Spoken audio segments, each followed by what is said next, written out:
Tuwing umiinom ka ng alak, habang inihitit mo ang sigarilyo mo, habang nilulustay mo yung mga perang pinadala ko, sana maisip mo rin kung ilang pagkain ang tiniis kong hindi kainin para lang makapagpadala ako ng malaking pera dito.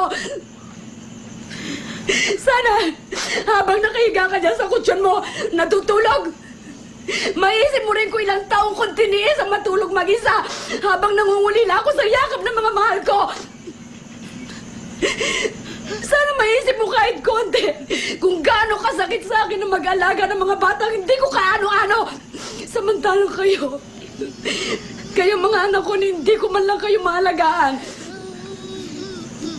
Alam mo ba kung gaano kasakit yun sa isang ina? Alam mo ba kung gaano kasakit yun? Kung hindi mo ko kayang ituring bilang isang ina, respetuhin mo na lang ako bilang isang tao.